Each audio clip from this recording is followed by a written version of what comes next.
안녕하세요. 사연에 빠지다의 DJ 민영입니다.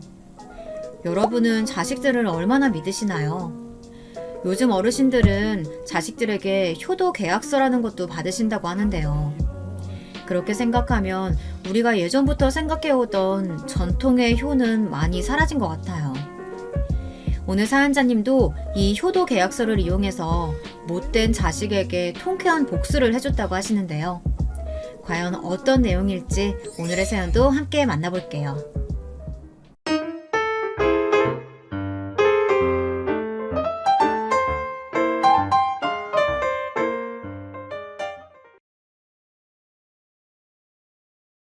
안녕하세요. 저는 올해 70이 간 넘어선 할머니입니다.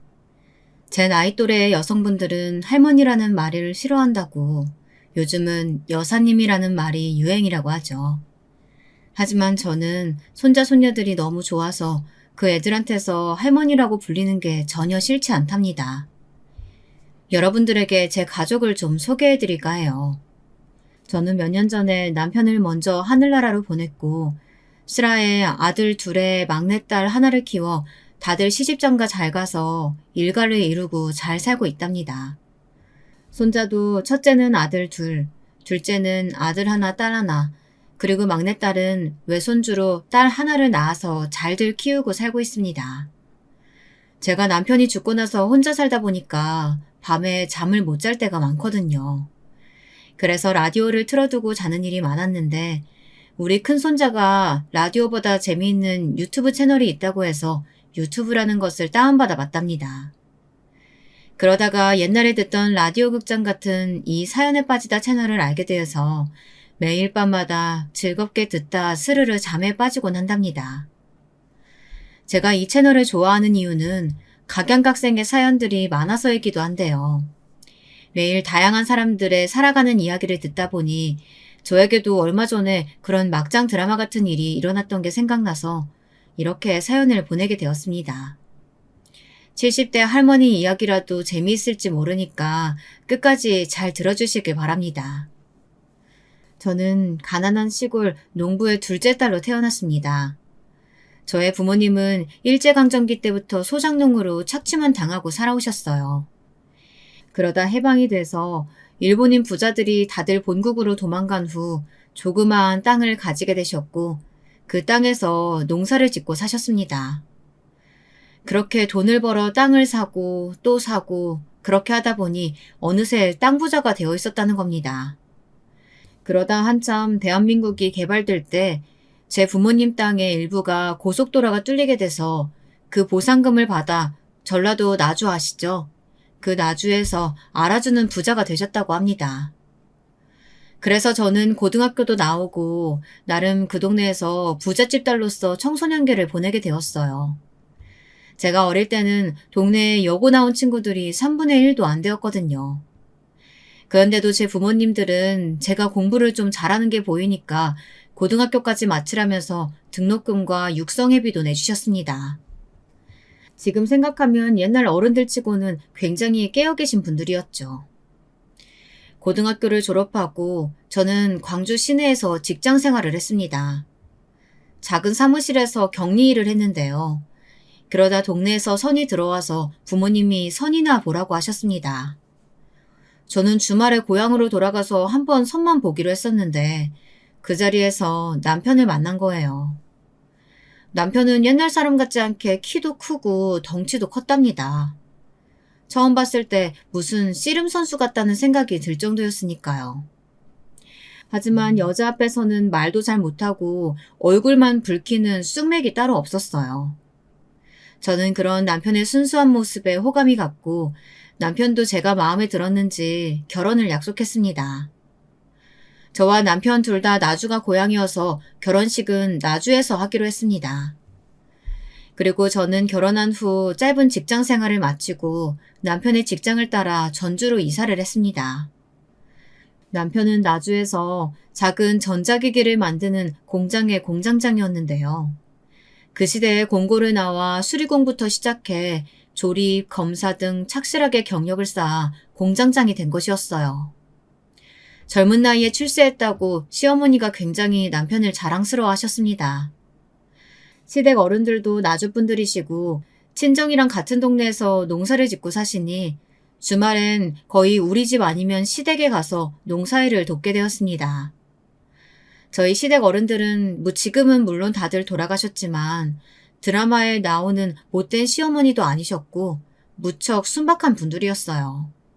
워낙에 땅밖에 모르고 농사만 짓고 살아오신 분들이라 누굴 속일 줄도 모르고 며느리들한테 싫은 소리도 한 번 안 하고 사신 분들이세요. 그러다 보니 저 역시 우리 애들이 결혼할 때도 좋은 시어머니가 되어야겠다 생각을 많이 하고 살았습니다. 그저 저희 시어머니처럼만 하자고 생각했죠. 그러면 어디 가서 며느리들한테 욕은 안 먹을 거라고 믿었으니까요. 제 남편은 전주에서 전자기기 공장을 사장님께 인수받아 사장이 되었습니다. 거기다가 우리 친정도 땅 부자이다 보니까 저는 아이들한테도 부족함 없이 뭐든 해주면서 키울 수가 있었습니다. 그래서 그런지 장남인 우리 영준이는 공부도 잘했지만 조금은 제멋대로인 아이가 되어버리고 말았습니다. 어릴 적부터 욕심이 많아서 용돈도 먹을 것도 제 동생들보다 조금이라도 더 많이 받아야 했습니다. 처음에는 장손의 장남이라고 저희 시부모님도 손자 영준이를 너무 오냐오냐 해주시곤 했죠. 만나기만 하면 용돈도 듬뿍 주시고 명절 때 다 같이 밥을 먹을 때도 영준이한테만 소고기며 갈치며 맛있는 것들로만 앞에 놓아주셨습니다. 제 둘째 아들과 딸은 시댁에 갈 때마다 그런 할머니의 모습에 불만을 가지기도 했는데요. 참 사람 좋으신 분들이긴 하지만 옛날 분들이라 그런지 장남에 대한 편애만큼은 어쩌실 수 없었던 것 같아요. 엄마, 할머니는 형만 좋아하시나 봐. 형한테만 용돈 10,000원이나 더 주고 나하고 영애한테는 딱 10,000원씩만 주셨단 말이야. 맞아. 요즘 같은 시대에 어떻게 아들, 딸, 장남 이런 걸로 차별 대우받아야 돼? 나 너무 억울해. 다 같은 손자, 손녀지. 나 이럴 때는 정말 할머니 싫어지려고 해. 그렇게 시댁에 갔다 오는 날엔 제 둘째 아들이랑 딸에게 어김없이 불평불만을 들어야만 했어요. 저는 큰애 몰래 둘째와 딸에게 용돈을 더 주면서 할머니가 일부러 그러시는 건 아니라며 참으라고 다독거리곤 했습니다. 그 후로도 세월은 빠르게 흐르더군요.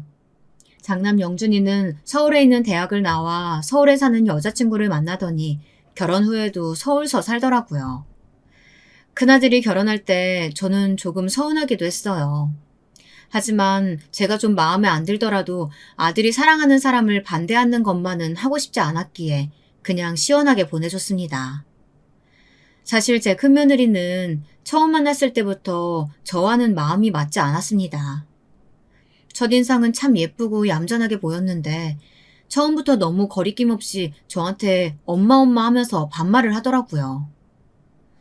저는 좋게 생각해서 나한테 거리감 느끼지 않으려고 애가 저러는가 보다 생각을 하기로 했습니다. 그런데 결혼해서 사돈에게 하는 걸 보니 그냥 말투 자체가 제 부모님에게도 반말을 하더라고요. 결혼하고 큰아들 부부가 처음으로 집에 인사를 왔는데 차려주는 밥만 먹고 손님처럼 가만히 앉아있다가 가는 걸 보니 큰며느리가 앞으로 맞이 노릇을 잘할까 걱정이 되더라고요. 저는 사부인에게 걱정스러운 마음으로 전화를 했습니다. 아유, 사부인 잘 지내셨죠? 그때 결혼식장에서 뵙고 처음 인사드리네요. 애들 신혼여행 잘 마치고 저희 집 와서 저녁 잘 먹고 갔습니다. 근데 우리 며느리가 맏며느리 노릇을 잘 할 수 있을까요? 저는 좀 걱정이 돼서요. 아이고, 감사합니다. 하루 잘 자고 갔다니 다행이네요. 그리고 우리 딸이 좀 부족한 점이 많아요. 막내딸로 자라나서 애가 천방지축 눈치가 없답니다. 제가 다 죄송하네요. 아직도 저한테 반말하고 친구같이 지내요. 그저 시어머님이 잘 가르쳐 주시고 사랑으로 품어주셨으면 좋겠네요. 내일은 애들 저희 집으로 좀 들르라고 말해뒀으니까 제가 우리 딸 만나면 잘하라고 이르겠습니다. 전화를 끊었는데도 여전히 찜찜한 마음을 떨칠 수가 없었습니다. 사부인 역시 아무것도 아니라는 듯이 넘겼는데 제가 너무 속 좁게 생각하는 걸까요? 저는 윗사람한테는 그에 맞는 대우를 해주고 받아야 한다고 생각했는데요. 제가 요즘 말로 꼰대였다는 걸까요? 그 후 저는 차례차례 둘째 아들과 막내딸을 결혼시켰습니다. 둘째 아들은 저희 집에서 얼마 떨어지지 않은 전주 시내에 살고 있었고, 딸은 광주로 시집을 갔습니다. 그래서 마음만 먹으면 둘째나 셋째네 집에는 자주 갈 수 있었고, 그렇게 내외하며 살지도 않았는데요. 큰아들 내외 집에 갈 때만큼은 거리감이 느껴지더라고요. 서울서 사니까 거리감이 느껴지는 것뿐이 아니었습니다. 큰며느리는 제가 어쩌다 아들 집에 한번 가보고 싶다고 말하면 그렇게 싫어하더라고요. 그리고 그 거북해하는 느낌은 큰며느리의 말투에서 다 드러나서 딱히 예의를 갖추고 말고 할 것도 없었습니다. 예, 내가 내일 오랜만에 친구들 만나러 서울 올라가는데 혹시 너희 집에서 하룻밤 지냈다 내려가도 되니? 아, 엄마, 저 내일 약속 있어요. 저도 미룰 수 없는 약속이라서 저녁 먹고 늦게 들어갈 텐데.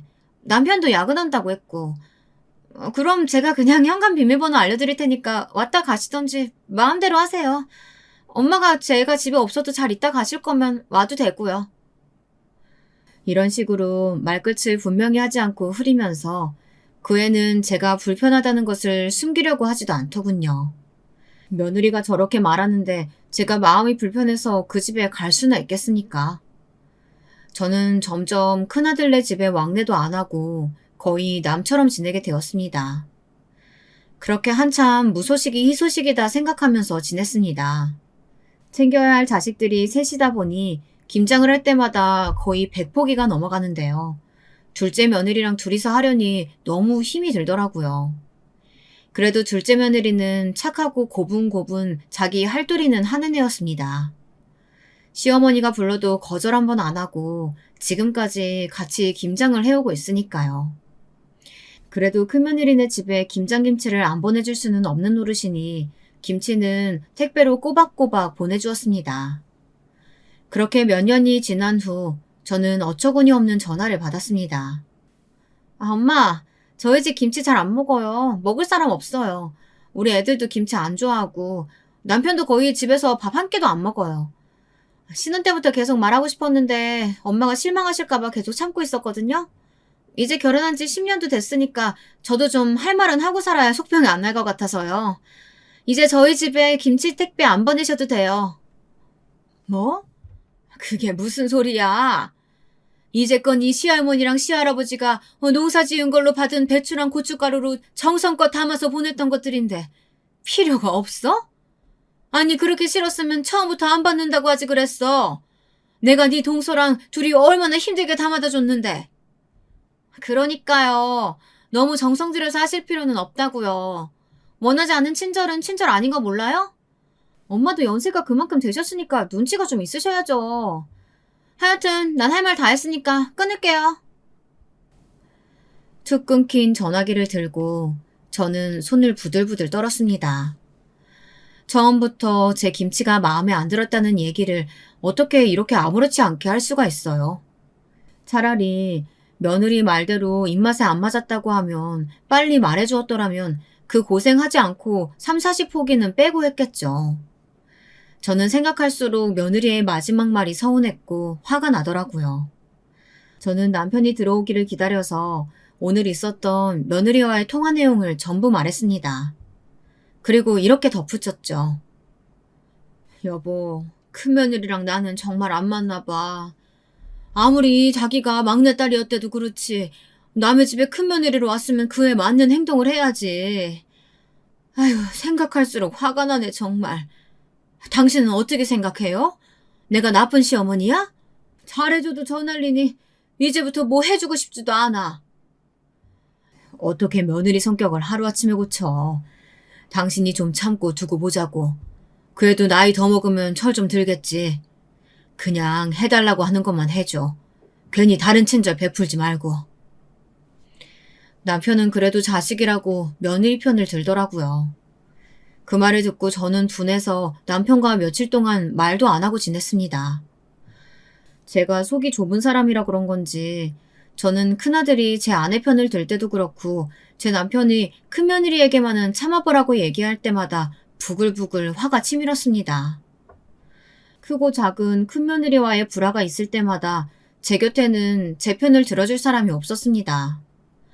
둘째 며느리에게 이야기하자니 동서지간에 편을 가르는 것 같아 꺼려지고, 또 둘째 아들이 알면 자기 형한테 뭐라고 할 것 같아 저는 막내딸에게만 가끔 제 분한 마음을 털어놓게 되었어요. 그 못된 며느리가 이번에도 엄마 생일 때 돈만 계좌로 딱 보내고 오지도 않는다지 뭐니. 난 큰애들 손자들 너무 보고 싶은데 그걸 그렇게도 매몰차게 거절한다. 어쩌면 네 동서는 사람이 그러니? 그러게 말이야. 난 어릴 때부터 오빠도 싸가지 없다고 느꼈지만 큰언니는 더 그런 것 같아.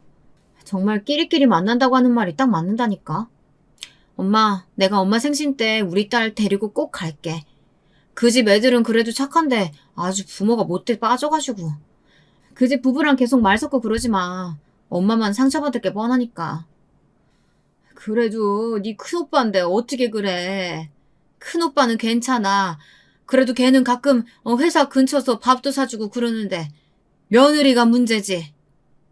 그동안의 세월이 흘러 큰아들 부부는 다니던 회사를 나와 사업을 한다면서 그 당시 서울에서 유행했던 방탈출 카페라는 것을 하나 차렸습니다. 그때는 아직 남편이 살아있을 때였는데 장남이 대책 없이 퇴직을 해 혼자 사업을 한다고 하니 저희 부부는 걱정이 안 될 수가 없잖아요. 그래서 아들을 불러 물었습니다. 너 그 사업은 장래성이 좀 있기는 한 거야? 혹시 금방 망하고 뭐 그런 건 아니지?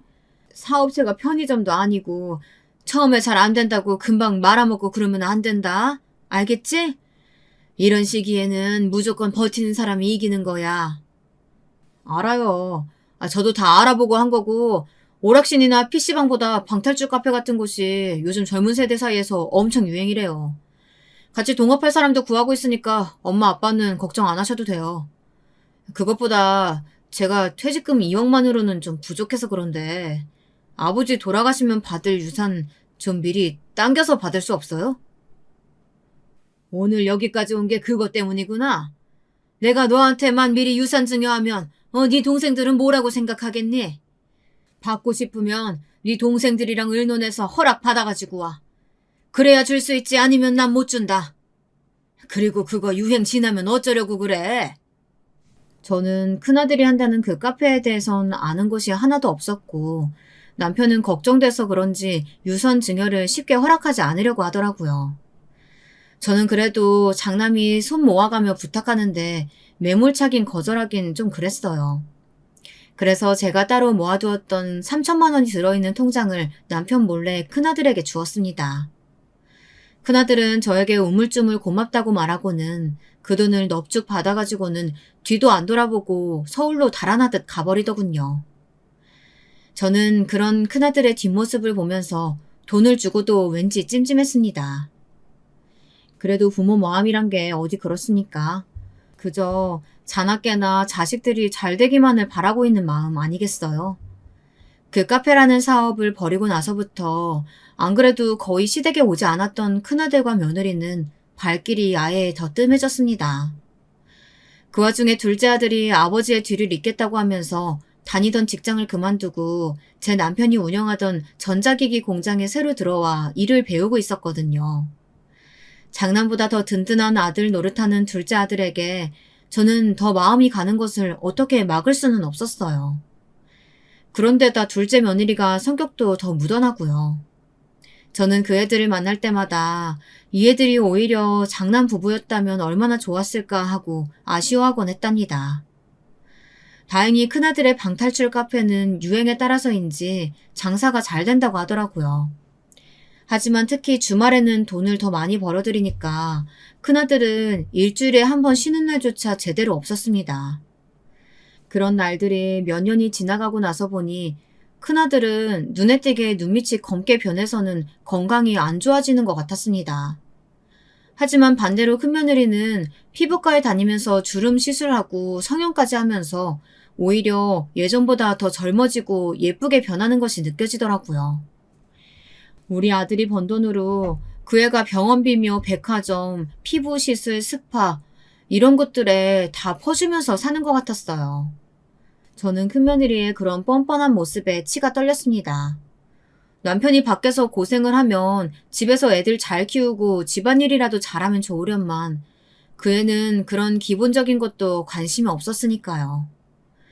가정주부인 큰며느리가 직장 다니는 둘째 며느리보다 더 바쁘다면서 일주일에 2번 파출부를 부른다니 제 생각엔 이해가 안 되는 일이었습니다.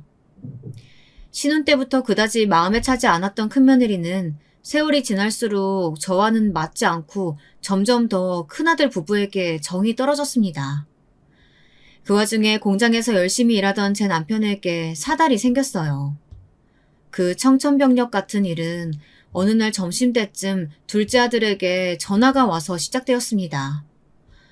어머니, 저 영민이에요. 큰일 났어요. 아버지 방금 쓰러지셨어요. 구급차로 전북대 병원 가 있을 테니까 어서 병원으로 와주세요. 저는 멍하니 아들의 전화를 듣기만 하고 있었습니다. 도무지 현실감이 없었어요. 아침 일찍 일어나서 밥 잘 먹고 출근한 사람이 갑자기 쓰러졌다고 하니 믿을 수가 있어야죠. 그렇게 10여 분을 아무 생각도 못하고 백지 상태로 있다가 저는 펑펑 울면서 병원으로 달려갔습니다. 응급실에서 제 남편은 링거와 호스 등을 달고 힘없이 누워있더군요.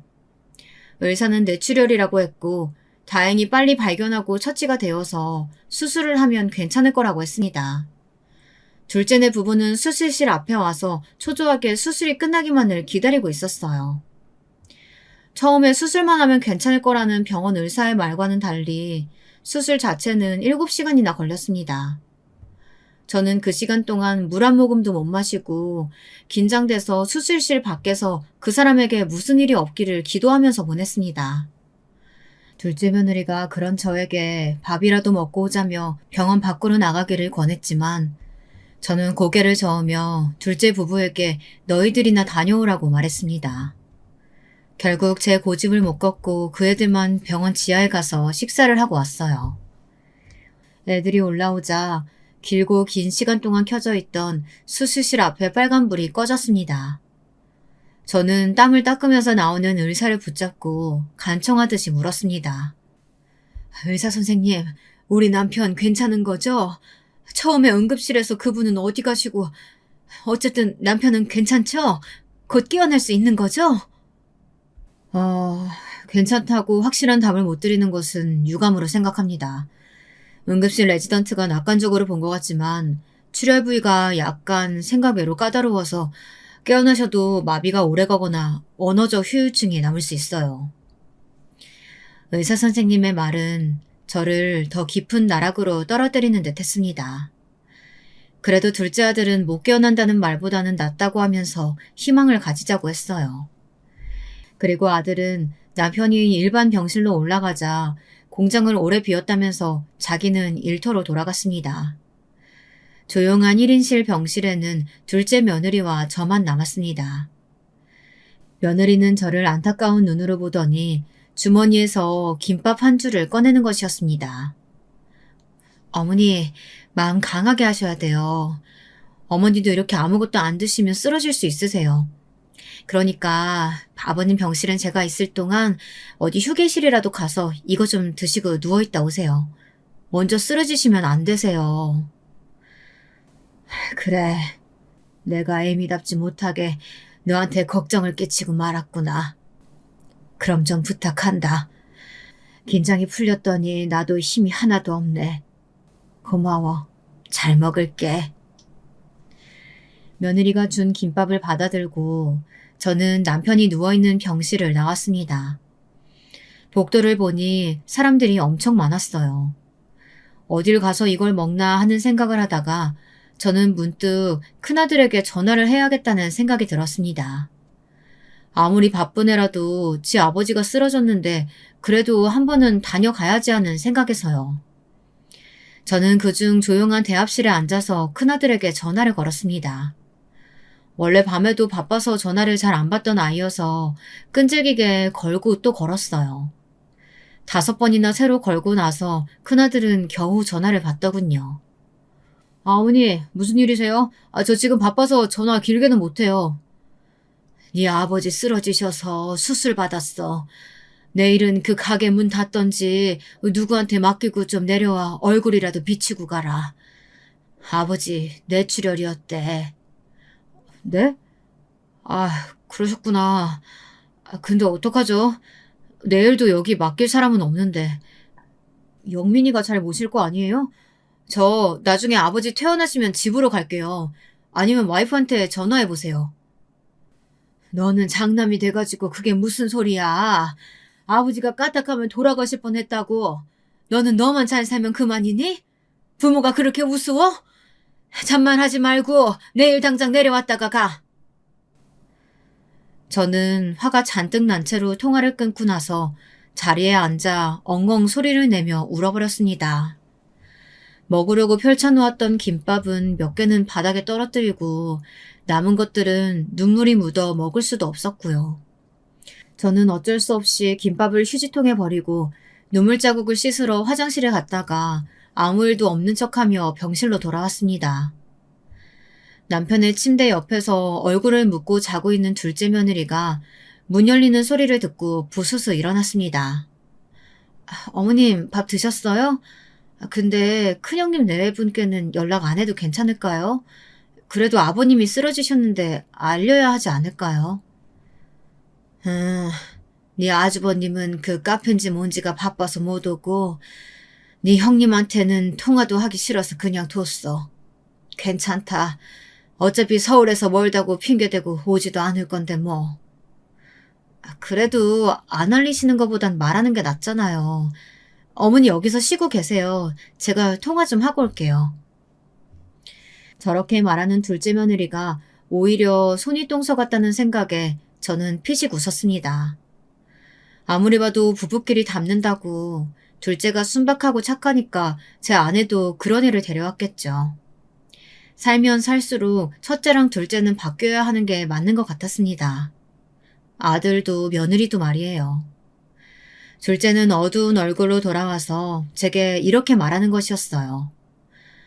형님이 내일 무슨 병원인가 예약이 있다고 못 오고 대신 돈은 수술비에 보태라고 100만 원 정도 보냈다고 하더라고요. 이따 한번 확인해 보세요. 그런데 정말 아주버님도 너무하시긴 하네요. 형님 병원은 솔직히 뭐 피부과나 무슨 성형수술일 텐데 그런 건 나중으로 미뤄도 되는 거 아닌가 싶네요. 참 사람들이. 아무리 생각해도 저 역시 둘째의 말이 이치에 맞고 분별 있는 것 같았습니다. 부모를 그렇게 무시하고 부모답게 생각하지도 않는 그것들한테 정말 서운한 마음과 복수하고픈 마음이 반반이었습니다. 이번 일로 저는 남편이 일어나면 큰아들네한테는 한 푼도 유산을 물려주지 말자고 말을 하고 싶어졌어요. 혹시 남편이 오랫동안 깨어나지 못하거나 일어나더라도 정상적인 사고를 하지 못할 가능성도 있는 문제이기에 저는 정신을 바짝 차리고 남편의 재산이 어느 정도인지 한번 셈을 해보기로 했습니다. 일단 전주의 집과 공장이 그 사람 소유고 통장에는 10억 정도가 있었습니다. 현금이나 주식 같은 팔면 돈이 될 만한 것들을 합쳐서 산출해보니 남편의 총 재산은 16억 정도였습니다. 저는 남편이 가지고 있는 서재 내 금고 안에서 유언장을 꺼냈어요. 그것을 가지고 변호사를 찾아가 남편의 현재 상태를 말하고 현 시간부터 유언장 내용을 변경하고 공증하고 싶다고 말했습니다. 변호사는 본인이 아니면 좀 곤란하다고 말했지만 저는 변호사에게 강하게 제 의견을 말해주었어요. 큰아들 내외가 남편이 정신이 올바르지 않은 틈을 타서 전 재산을 빼앗갈 수도 있다고 말하면서 그렇게 되면 나는 길거리에 나앉으니 빨리 바꿔달라고 했습니다. 변호사는 여러 시간의 상담을 거친 후 드디어 제 소원을 들어주었습니다. 그렇게 유언장의 내용을 바꾸고 나서 저는 큰아들 내외에게 전화를 걸었어요. 다음 날은 일요일이라 큰며느리는 전화를 받더라고요. 병원 시술을 하고 왔다면서 말을 오래 못한다고 미리 연막을 치는 큰며느리에게 저는 바로 본론을 이야기했습니다. 네 시아버지 상태가 좋지 않아서 내가 혹시 아버지 돌아가시고 나면 혼자 지내야 될 것 같구나. 그런데 영준이가 장남이잖니. 나는 혼자가 되면 도저히 전주에서 못 살 것 같아. 만약 아버지 돌아가시면 너희들이 서울집으로 나를 모셔주겠다는 계약서 쓰고 내 재산을 전부 물려줄게. 그러면 영준이가 하는 사업에도 훨씬 도움될 테고 이미 너희 애들도 고등학생이고 손도 안 가니까 며느리 너는 가만히 앉아서 큰돈 버는 거나 마찬가지 아니야? 내일까지 너희 둘이 의논해서 답을 줘라. 그럼 다음 주에 올라가마. 어머, 아버님 건강이 생각보다 심각하신가 봐요. 알겠어요. 애아빠 들어오면 의논해서 내일 다시 연락드릴게요. 걱정하는 척하는 큰며느리의 목소리에는 감출 수 없는 탐욕스러운 마음이 담겨 있는 것 같았습니다.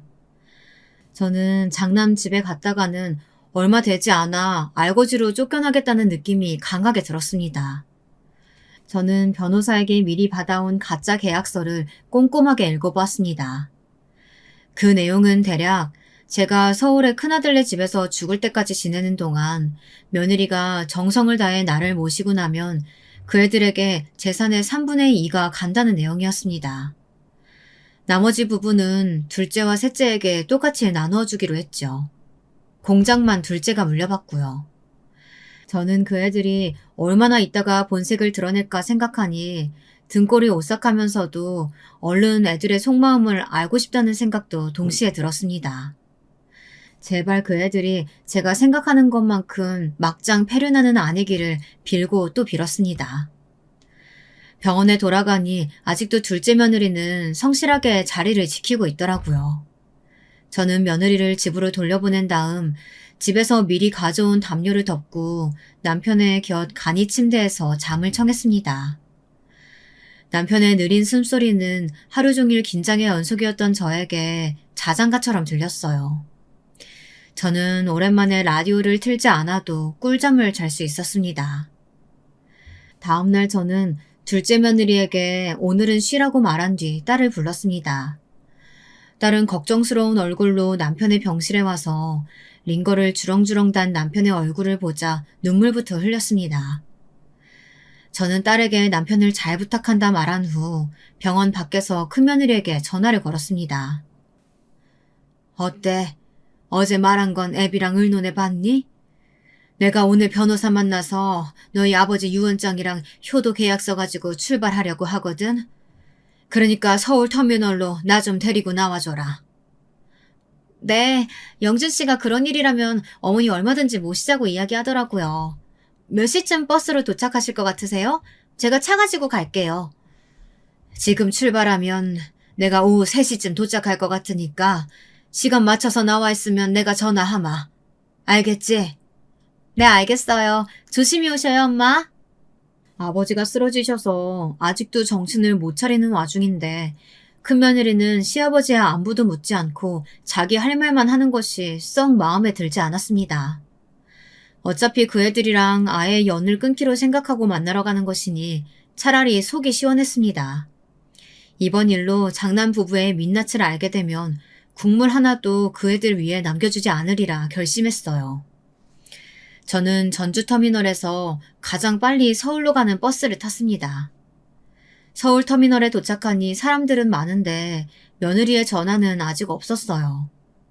저는 가슴이 두근거리면서 며느리가 꼭 저를 데리러 오기를 바랬지만 제가 아무리 전화를 하고 문자를 보내도 며느리에게서는 답이 없었습니다. 3시에 터미널에 도착해서 저녁 6시가 되도록 결국 큰며느리는 오지 않았습니다. 이런 결과를 머릿속으로는 예상하고 있었지만 막상 당하고 보니 슬프고 화가 나서 견딜 수가 없었어요. 처음부터 내 말을 믿지 않은 것은 물론이고 며느리도 꼭 나올 것처럼 속이고 서울 지리도 잘 모르는 나를 엿먹이려고 이 시간까지 아무런 답도 없는 게 틀림없었습니다. 저는 결국 다시 전주로 가는 표를 사 버스에 몸을 실었어요. 저도 모르는 사이에 눈에서 눈물이 흘러내렸습니다. 제 옆에 탄 10대로 보이는 학생이 저에게 괜찮으시냐고 조심스럽게 묻더라고요. 저는 그 애가 걱정할까 얼른 눈물을 닦고 자는 척을 했습니다. 다시 집으로 돌아오니 맥이 탁 풀려서 저는 힘없이 소파에 누웠습니다. 그래도 결말이 폐륜은 아닐 거라고 믿었던 장남과 큰며느리에 대한 배신감에 온몸이 욱신거리고 아파왔죠. 밤이 되어서도 큰며느리에게는 연락 한 통도 없었습니다. 저는 도저히 그 애한테 먼저 연락을 하고 싶지가 않았어요. 그래서 며칠간 한마디도 안 하고 끙끙 앓고 있었습니다. 그래도 병원에 있는 남편을 돌보기는 해야 하니 둘째 며느리와 딸과 번갈아서 남편의 병상을 지켰습니다. 남편의 수술 후 일주일이 지났지만 남편은 아직 의식이 없었어요. 바이탈도 안정되고 숨도 잘 쉬고 있었지만 의식만은 깨어나지 않고 있었습니다. 뇌사 상태도 아닌데 이상한 일이라며 의사 선생님들은 이런 상태가 계속되면 진짜 뇌사로 갈 수 있다고 청청병력 같은 소리를 하는 것이었어요. 둘째에게 의사의 말을 전했더니 걱정이 되었는지 좀 더 큰 서울의 병원으로 옮겨보자는 의견을 내놓았습니다. 공장은 며칠간 다른 사람에게 맡기고 서울의 큰 병원을 알아보고 아버지를 옮겨 더 좋은 치료를 받게 하자고요. 그러면서 둘째가 직접 형에게 전화를 해보겠다고 하더라고요. 저는 며칠 전 큰며느리와의 사건을 둘째 아들에게 조심스럽게 말했습니다. 뭐라고? 그런 일이 있었어요? 형 진짜 막장이네. 아버지 전북대 병원 입원하신 동안 한 번도 안 오더니 정말 엄마한테도 그런 짓을 했다고? 형수님도 정말 너무한다. 내가 엄마 도와서 같이 복수해줄게. 됐다. 복수는 무슨. 이제 걔들이랑 인연 끊으려고. 도저히 내 속으로 낳은 자식 같지도 않아. 무슨 소리야. 그런 인간일수록 한 방 먹여서 정신을 차리게 해줘야지. 내가 엄마랑 같이 형네 집으로 갈 테니까 내일 아침에 제일 좋은 옷 꺼내 입고 집에서 기다리세요. 그리고 그 다음날 둘째 아들이 검은 양복을 쫙 빼입고 어디서 났는지 5억짜리 외제차를 끌고 집으로 왔더라고요. 저는 세상 태어나서 그런 차는 처음 보는지라 눈이 휘둥그레졌습니다. 아니 너 이런 번쩍거리는 외제차가 어디서 났어? 설마 너 이거 산 거 아니지? 설마 엄마. 내가 하루아침에 이런 차를 어떻게 사요. 고등학교 동창놈이 가지고 있는 건데 내가 어젯밤에 전화로 사정사정해서 빌린 거야. 형 기 죽여놓으려면 이런 것 좀 필요할 것 같아서요. 엄마. 엄마는 옷이 이런 거밖에 없어? 완전 시골 아줌마스럽잖아. 안 되겠다. 백화점 가자. 형네 집에 가기 전에 엄마 옷부터 사야겠다. 둘째는 그 비싼 외제차에 저를 태우고 전주에서 제일 큰 백화점으로 데려갔습니다. 그리고 100만 원이 넘는 옷을 사주었습니다. 저는 큰애 부부에게 보이려고 이런 낭비를 해야 하는 건지 제가 하려고 하는 일이 과연 필요한 건지 의심이 들었습니다. 제가 옷값이 걱정되어 둘째한테 그만하자며 거절을 했지만 둘째는 아무 말 말고 이런 때에 옷 얻어 입으라고 하면서 이 정도 옷은 사줄 능력 된다고 자기만 믿으라고 하더라고요. 아들이 골라준 그 옷은 비싸서가 아니라 제 마음에 꼭 들었습니다. 왜냐하면 둘째 아들이 사준 옷이기 때문이죠. 저는 이것저것 재지도 따지지도 않고 제 편을 들어주는 아들에게 든든함과 고마움을 느꼈습니다. 둘째 아들과 함께 장남의 집으로 찾아가는 동안 저는 차 안에서 내내 기분이 좋아 커피도 마시고 잠도 설핏 들었다가 일어나고 했습니다. 드디어 서울에 도착해 찾아간 장남의 집은 한강이 보이는 꽤 넓은 평수의 아파트였어요. 처음 결혼했을 때는 서울 변두리에 있는 작은 국민형 주택이었는데 그동안 돈을 좀 벌긴 했는지 새로 지은 브랜드 아파트에 살면서 그때까지 부모도 형제도 한 번도 초대하지 않았다고 생각하니 새록새록 큰아들에 대한 야속한 마음이 생기더라고요. 둘째 아들은 첫째의 집 앞에서 형에게 전화를 걸었습니다. 제가 전화했을 때와는 달리 제 동생의 전화는 그래도 빨리 받더라고요. 형, 나 영민인데 지금 형네 집 앞에 와 있어. 오늘 형 그 방탈출 카페 문 닫고 집에 있는 거 다 아니까 이 문 열지? 그나들은 현관문을 열더니 놀란 눈으로 번쩍이는 새 옷을 입은 저와 둘째 아들을 번갈아 가면서 바라보았습니다. 갑자기 이렇게 불쑥 찾아오면 어떡하냐? 아무리 가족끼리여도 그거 실례인 거 알아? 내가 어제 엄마한테 너무 황당한 말을 들어서. 좋은 말 할 때 이거 열지. 집에 좀 들어가서 얘기하자. 안 그러면 현관 앞에서 소리 지른다. 둘째 아들의 무서운 얼굴과 으름장에 놀랐는지 큰아들은 문을 열고 우리들을 맞아들였습니다. 둘째 아들은 들어오자마자 소파에 퍼질러 앉아 제 형수를 부르더니 커피라도 가져다 달라고 명령하듯 말했습니다. 큰며느리는 안방에 있다 깜짝 놀라 밖으로 나와서 표독스러운 표정을 지으면서 소리쳤어요. 아니, 이렇게 불쑥 찾아와서 커피를 달라고요? 시동생은 예절도 없어요? 어머니도 그렇고요. 형하고 형수한테 이렇게 불손하게 대하는데 왜 안 말리시는 거예요? 똥 묻은 것이 겨 묻은 거 나무란다더니 딱 그 짝이었습니다. 저는 화가 나서 벌떡 일어나 큰며느리한테 손을 휘두르며 소리쳤습니다. 예, 네가 그런 말 할 처지라도 되는 줄 아니? 일주일 전에 그렇게 철석같이 마중 나온다고 하더니 나오지도 않고 내 전화도 문자도 씹고 너야말로 버릇없이 이 CM이 고려장 하는 거 아니야? 내가 너 찾겠다고 거기서 서울터미널에서 헤맨 것만 생각하면 아직도 이가 갈린다. 내가 오늘은 효도 계약서고 뭐고 다 엎어버리려고 찾아온 거니까 이참에 아예 모자지간에 연도 끊자. 아니 어머니 그게 무슨 말씀이세요? 그날 안 오신 거 아니었어요? 저는 이 사람한테 터미널에서 어머니 못 봤다고 얘기 들었는데. 당신 도대체 어떻게 된 거야? 큰아들은 제 아내를 쳐다보더니 의아한 표정으로 물었습니다. 그러자 큰며느리는 갑자기 안절부절 못하면서 손을 달달 떠는 게 아니겠습니까? 아니 그게 아니고 사실은 그날 제가 다른 큰일이 생겨서 터미널에 못 갔어요. 어머니 죄송해요. 그 후에 전화하려고 했는데 도저히 죄송해서 전화를 못했어요. 그 말 같지도 않은 소리 하지 마라. 그 후에 일주일이나 전화할 시간이 있었는데 한 통도 연락 안 한 건 너잖아. 내가 먼저 어떻게 전화를 하니? 내 며칠 동안 얼마나 자존심 상해서 끙끙 앓았는지 알아? 너희들 같은 나쁜 새끼들은 앞으로 살면서 보고 싶지도 않고 더 볼 일도 없다. 그러니 아버지 돌아가셔도 너희들 유산 한 푼도 받을 생각하지 마. 엄마가 하고 싶은 말은 이것뿐이야. 저는 마루에 있는 탁자에 가짜 서류를 던지듯 내려놓았습니다. 큰아들은 그 서류의 내용을 인상을 찌푸리며 읽어보더니 갑자기 제 발목을 잡으면서 매달렸습니다. 엄마, 나 좀 살려줘요. 안 그래도 지금 좀 사업자금 필요해서 집담보로 대출 받으려고 했어요. 내가 아버지 서울에 있는 큰 병원 모시고 엄마도 우리 집으로 모실 테니까 이 유언장이랑 효도 계약서 사인하게 해주시면 안 될까요? 제가 그날은 잘못했어요. 네? 어머니, 이제라도 저희 집으로 오세요. 제가 잘 모셔드릴게요. 아버지 유산 중에 10억만 미리 증여해 주시면 제가 어머니 돌아가실 때까지 계속 잘 모실게요. 아들이 제 발목을 붙잡고 매달리자 큰며느리도 덩달아 무릎을 꿇고 두 손을 모아 싹싹 빌며 저자세로 나오는 것이었어요. 하지만 저는 이미 큰아들 부부를 믿을 수가 없었습니다.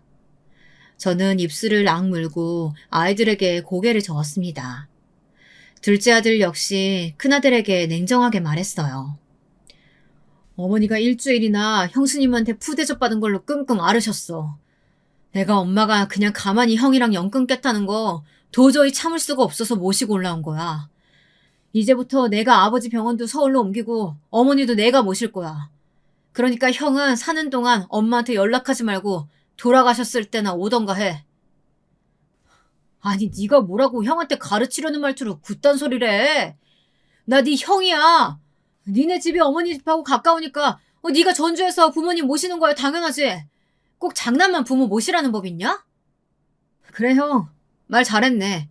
첫째만 부모님 모시라는 법도 없지. 그러니까 장남이라고 유산 다 받으라는 법도 없는 거야. 유산 받고 싶었으면 애초에 처음부터 잘했어야 되는 거 아니야? 형 네가 처음부터 싸가지 없게 나왔으니까 엄마도 속이 상해서 이러시는 거잖아. 부모가 얼마나 열이 받았으면 먼저 연을 끊자고 나오겠냐? 나중에 큰 조카가 형네 부부 못 모시겠다고 하면 기분이 어떨지 형 너도 한번 생각을 해봐라. 둘째 아들의 그 말을 끝으로 저는 큰애 부부 눈앞에서 가짜 효도계약서를 찢었습니다. 이제는 더 이상 기회는 없을 거라는 제 나름대로의 의사표현이었습니다. 제 성격을 잘 아는 큰아들은 망연자실해서 마룻바닥에 주저앉았습니다. 하지만 큰며느리는 제 허리를 잡고 아직도 포기할 기색 없이 계속 변명을 중얼거리고 있었죠. 엄마, 저 한 번만 용서해주세요. 사실 저희들 다른 사업하려고 생각하고 있었거든요. 그 돈 꼭 필요한 상황이란 말이에요. 네? 제가 아무리 잘못했어도 지금부터 잘하면 되잖아요. 그 기회라도 주셔야죠. 엄마 너무 냉정하신 거 아니에요? 됐다. 이제 버스 떠났어. 그럴 생각 있었으면 그날 버스 터미널에 나왔어야 했어. 네가 급했던 그 일이 뭐였는진 모르겠지만 부모와의 약속 어기고 잠적할 만큼 중요한 일이었는지 네가 스스로 생각해봐라. 저는 제 몸에 달라붙은 며느리를 거칠게 떼어냈습니다. 그리고 둘째 아들의 손을 끌고 눈물을 흘리며 밖으로 나왔습니다. 저도 부모인지라 사업 자금에 쪼들리는 그 애들이 가엾기는 했어요. 그리고 저 자신이 초라하게 느껴지는 것이었습니다. 애초에 제가 큰며느리와 큰아들의 결혼을 나서서 강하게 반대했다면 이런 일이 없을 것 같았습니다. 모든 게 제 잘못이었을까요? 여러분들의 의견은 어떠신가요? 그렇게 장남부부의 집을 나온 저는 뒤도 안 돌아보고 집으로 돌아왔습니다. 다행히 남편은 서울의 세브란스 병원으로 옮겨진 후 이틀 만에 의식을 되찾았어요. 그동안 저는 둘째 부부와 호텔방을 하나 잡아 번갈아 투숙하면서 남편의 병간호를 했습니다. 남편은 의식을 찾고 난 후 일주일 만에 어눌하게나마 말을 하게 되었고 오른손과 다리에 마비는 왔지만 재활훈련을 하면서 퇴원해도 된다는 진단을 받아 전주에 내려갈 수 있게 되었습니다. 남편이 서울 세브란스에 입원해 있는 동안 큰며느리는 제가 오지 말래도 매일 와서 아버님을 돌보겠다. 그러니 유언장 내용을 좀 고쳐달라 이렇게 간청을 했어요. 하지만 저는 얼른 썩 꺼지라고 화를 내면서 며느리를 쫓아냈습니다. 그 모습을 보더니 퇴원을 하고 집으로 돌아간 날 남편이 제게 물었습니다. 아니, 어떻게 큰애 부부한테 그렇게 매몰차게 알 수가 있어? 당신 무슨 일 있었나? 내가 아픈 동안에 애들이랑 다퉜어? 말도 마요. 난 그 애들 이제 자식 취급도 안 하니까. 당신이 전북대병원에서 못 깨어날 때 걔네들 하루도 면회조차 안 왔어. 그러다가 내가 당신 재산 얼마라고 공개하니까 그때서야 모신다는 둥 집으로 오시라는 둥 이러면서 안면이 싹 바뀌잖아. 돈 때문에 부모 모시려는 그런 것들은 이제 내 아들도 며느리도 아니야. 제 말을 듣고 남편도 고개를 끄덕이면서 자기가 죽은 다음에라도 유산 꼭 지키고 있으라고 하더라고요. 첫째는 물론이고 사람이 언제 어떻게 바뀔지 모르는 거라고 하면서 말이죠. 그러나 둘째 아들은 제가 유산 공개를 하기 전에도 저한테 진심으로 잘 대해줬고 둘째 며느리도 남편이 병상에 누워있을 때 거의 매일같이 찾아와 병간호를 했다고 했더니 그래도 한 놈만 나쁜 놈이라 다행이라고 우리가 자식 농사를 완전 망치지는 않은 거라며 저를 위로해 주었습니다. 병원에서 태어난 후 남편은 저를 의지하면서 집에서 요양을 했습니다. 저는 이제 얼마나 남편의 얼굴을 볼지 모른다는 불안감에 하루하루 잘해주려고 노력하고 있어요. 둘째네와 딸도 주말에는 다른 약속 같은 걸 잡지 않고 우리 집으로 와 다 같이 한 끼라도 챙겨 먹고 손자 손녀들도 일부러 데려와서 보여주려고 노력을 했죠. 그렇게 1년이 지나자 남편은 어느 날 갑자기 신부전으로 세상을 떠났습니다. 저는 너무나 슬펐지만 그래도 말년에 가족들에게 둘러싸여 살다 갔으니 여한은 없을 거라고 믿고 싶습니다. 남편의 장례를 치르던 날 첫째 아들네는 가족 모두 서울서 내려와서 저한테 다시 무릎을 꿇었어요. 손님들 치르기도 힘들어 죽겠는데 이 애들은 도대체 아직도 돈밖에 관심이 없나 한심한 생각만 들었습니다. 엄마, 이제 제발 마음 좀 돌려주세요. 처음에 이 사람한테 말씀하셨다면서요. 아버지 돌아가시면 도저히 전주서 못 사신다고. 죽을 때까지 저희랑 사신다고 말이에요. 저 진짜 아버지 유산 필요해요. 네? 제발 다시 한 번만 생각해주세요. 어머니, 저 진짜 그동안 반성 많이 했어요. 그러니까 유산 좀 나눠주세요. 네? 10억만 주시면 제가 정말로 잘 모실게요. 도대체 지금 와서 이것들은 왜 이런 진상짓을 하는 것인지.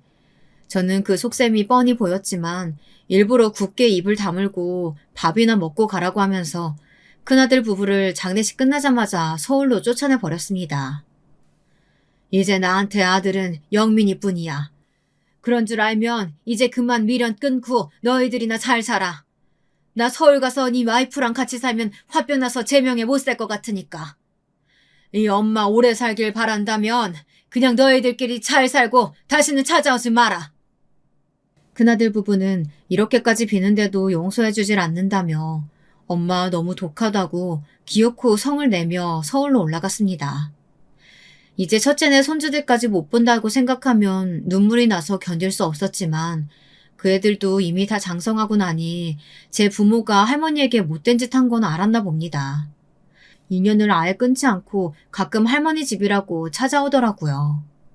그런 손주들에게는 아직도 고맙고 그 애들이 짠한 생각 들어 용돈도 주고 맛있는 것도 해주면서 살고 있습니다. 부모가 되어서 웬만하면 자식들을 용서해줘야 한다고 말하는 제 또래 청취자분들도 계실지 모르겠습니다. 하지만 제가 그날 서울 터미널에서 느꼈던 심정을 생각하면 저는 제가 독하다고 생각하지 않습니다.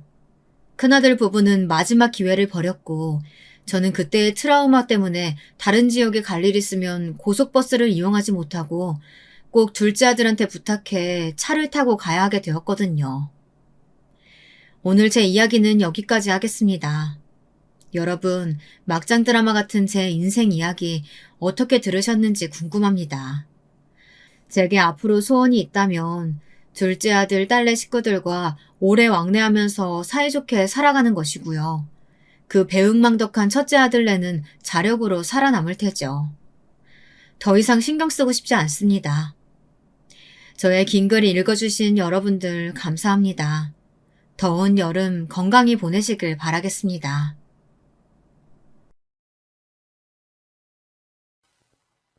안녕하세요. 저는 막 70대에 접어든 대한민국의 남자입니다. 오늘 사연을 쓰게 된 것은 여러분들의 이야기를 듣다 보니 저도 제 딸아이에게 일어났던 지옥 같던 일과 그 속풀이를 하게 된 에피소드를 말씀드리고 싶어서입니다. 저는 보수적인 산골마을에서 태어났습니다. 저희 부모님은 농사를 지으셨어요. 제가 살던 집 뒷뜰에는 감나무가 있었고 아버지는 소를 한 마리 데리고 벼농사를 지어 생계를 꾸리셨죠. 젊은 시절에 면사무소에서 근무를 하시다가 그만두시고 가업이었던 농사를 이으셨다고 하는데 저는 6남매 중 둘째로 위로 누나가 있었기에 장남으로 집안의 기대를 받으며 자랐습니다. 공부를 곧잘 했기 때문에 고등학교까지 무사히 마쳤고 학력고사 성적이 좋아 인근 큰 도시의 유명한 국립대 경영학과를 가게 되었습니다. 사실은 서울의 유명한 사립대 경영학과도 갈 수 있는 성적이었지만 부모님께서 동생들도 많은데 서울에 보내기는 형편이 힘들다고 하셔서 어느 정도 타협을 하게 된 것이죠. 그렇게 국립대 경영학과를 졸업하고 저는 고향 부근 1시간 거리 정도 지역의 은행에 취직을 하게 되었습니다. 막 사회 초년생이었던 시기 새내기 은행원이었던 저는 업무를 실수해서 허둥대기도 하고 부모님을 떠나 지내는 타지 생활이 힘들기도 하여 취직하고 1년 동안은 굉장히 마음이 불안정했어요. 그런데 그런 저를 살뜰히 챙겨주는 여직원이 있었습니다.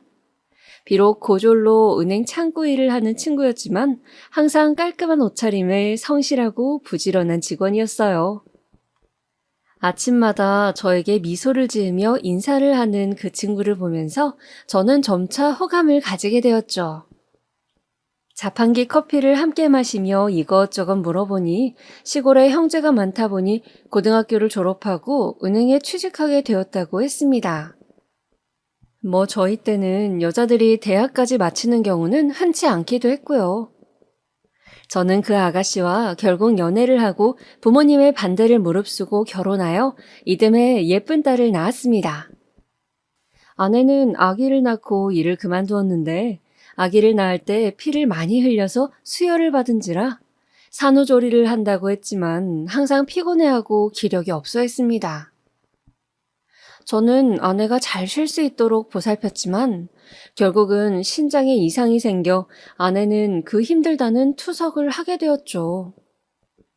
저는 은행 일을 하면서 아내를 살뜰히 보살폈지만 아내는 제때 신장을 이식받지 못해서 결국은 제 딸아이가 5살밖에 안 되었을 무렵 하늘의 별이 되고 말았습니다. 세월이 많이 지난 일이라 지금은 이렇게 담담하게 말하지만 그 당시에는 정말 하늘이 무너지는 것 같더군요. 황망하게 아내의 장례식을 치르는데 저도 그냥 아내를 따라 관에 들어가서 뚜껑을 닫아버리고 싶더군요. 아마 그때 제 등 뒤로 업어달라고 매달리던 딸아이가 없었다면 저는 제정신을 유지하지 못하고 우울증에 시달리다가 극단적인 선택을 했을 겁니다. 아내가 그렇게 떠나고 부모님의 도움을 받아 딸아이를 키우면서 자식을 위해서 남은 생을 다 바치겠다고 다짐했습니다. 먼저 간 아내의 목까지 내가 엄마 아빠 몫을 다 해주리라. 우리 아이가 그늘이 없게 내가 잘 키우리라 하고 매일 아침마다 화장실 거울을 보면서 주문을 외우듯이 스스로에게 세뇌를 했던 것 같아요. 조금 커서 유치원에 간 딸아이가 아빠, 우리 엄마는 하늘나라에서 언제 와? 라고 물을 때마다 저는 눈물을 속으로 삼키면서 아주 나중에 우리가 하늘나라에 가게 되면 엄마랑 만날 수 있을 거야. 라고 말하면서 딸아이를 꼭 안아주었습니다. 그럴 때면 딸은 숨 막힌다면서 저를 타박하곤 했죠. 저는 하나밖에 없는 딸이기에 옛말 그대로 불면 날아갈까 쥐면 꺼질까 딸의 일이라면 만사 제쳐놓고 달려가는 딸바보 아빠로 살았습니다. 다행히 딸은 엄마의 부재에도 밝고 건강하게 쑥쑥 잘 커주었어요. 열심히 딸을 키우면서도 저도 은행에서 점점 직급이 올라갔습니다. 딸이 고등학생일 무렵 저는 부지점장을 달게 되었죠. 딸은 어릴 때부터 책을 많이 읽어서인지 엄마들이 신경 써서 학원도 보내고 과외도 보내는 다른 아이들 못지않게 공부를 잘했습니다. 가끔 엄마와 팔짱을 끼고 옷을 사러 가거나 목욕탕 가는 친구들을 부러워하긴 했지만요. 그럴 때면 딸은 자신은 결혼하면 꼭 딸을 낳아서 엄마랑 같이 데이트 못한 한을 풀겠다면서 저에게 웃으며 말하곤 했죠. 딸이 대학 입시를 치를 무렵에는 수시가 점점 활성화되던 시기였어요. 딸은 내신 성적이 좋았는데 마침 학교의 수시 전략을 잘 짜기로 유명한 선생님이 계셔서 본인의 성적보다 더 좋은 대학에 붙게 되었습니다. 무려 서울대 약대를요. 저는 딸이 서울대를 붙었다는 사실이 믿기지 않았습니다. 항상 전교 1등만 하던 것은 아니었고 그냥 전교에서 상위권이었는데 생활기록부며 농어촌 전용 적용지역에 집이 있었던 것 등 몇 가지 유리하게 반영된 점이 있어 가능했다고 담임선생님께서도 자랑스러워 하셨어요. 저는 딸이 우리나라에서 가장 이름난 대학에 가게 되어서 너무너무 기쁘면서도 일 때문에 제가 서울에 갈 수는 없어 혼자 보내는 것이 마음 아팠습니다. 걱정하는 저에게 딸은 씩씩하게 말하더군요. 아빠, 내가 열심히 해서 꼭 약사 돼서 아빠 호강시켜줄게요. 엄마 없이 나 키우느라 정말 고생 많았어요. 사랑해요. 저는 딸이 너무 고맙고 또 예뻤어요. 마음 같아서는 그냥 집 근처 좋은 대학을 가면 안 되냐 말리고 싶었지만 또 우리나라 최고 대학을 나온다면 딸아이의 인생은 나와는 좀 더 다르겠지 하는 생각도 들었답니다. 그래서 결국 저는 서울로 딸을 보내고 말았죠. 처음 며칠은 딸을 떠나보내고 너무너무 외로웠지만 시간이 지나니 오히려 제 시간도 많아지고 홀가분하기도 했어요. 가끔 전화를 하면 딸은 딸대로 서울이라는 큰 도시의 문물을 즐기면서 새로운 세상에서 많은 것을 보고 배우고 있다고 잔뜩 신나는 목소리였습니다. 그리고 방학만 되면 신나서 제 선물을 이것저것 사들고 내려오곤 했죠. 그렇게 딸이 서울대에 입학하고 2년을 마친 때였어요. 어느 날 딸에게 전화가 왔습니다. 여보세요? 딸내미 잘 있어? 별일 없지? 불길하게도 수화기 너머의 딸은 대답이 없었습니다.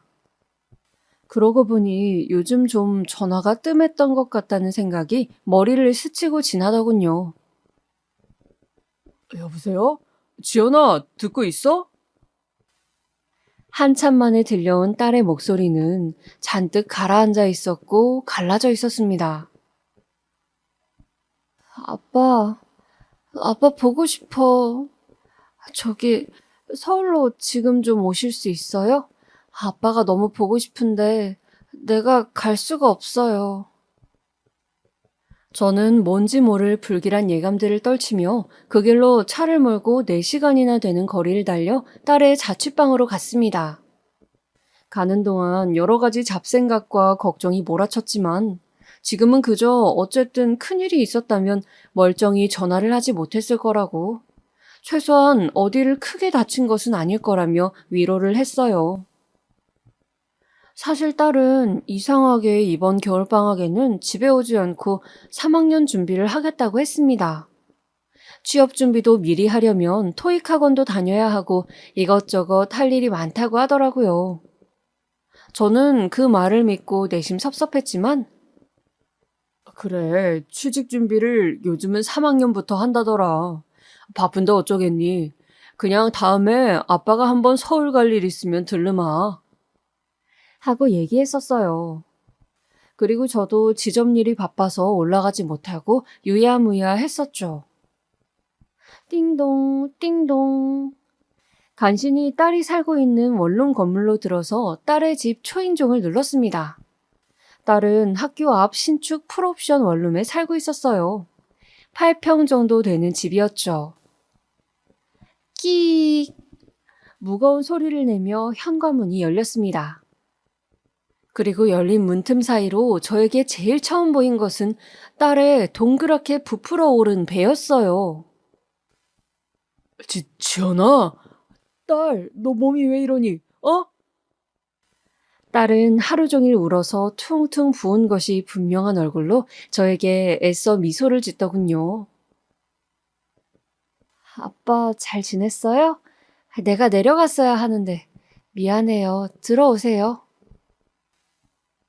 오래간만에 방문한 딸의 자취방에는 현관에 남자 신발이 한두 켤레 나뒹굴고 있었고 옷장에도 남자 점퍼 같은 옷이 걸려있고 어딘지 제 딸의 집 같지 않은 남자 물건들이 보였습니다. 저는 순간 머릿속이 하얗게 되더군요. 너무 말도 안 되는 상황을 접하니 생각 회로가 끊겨버린 듯 했어요. 한참을 넋나간 사람같이 앉아있던 저는 딸이 뒤뚱거리며 힘겹게 가져다준 물 한 잔을 다 비우고 딸에게 다그쳐 물었습니다. 그간의 사정을 어서 말하라고요. 도대체 네 몸이 왜 이러냐고 말이죠.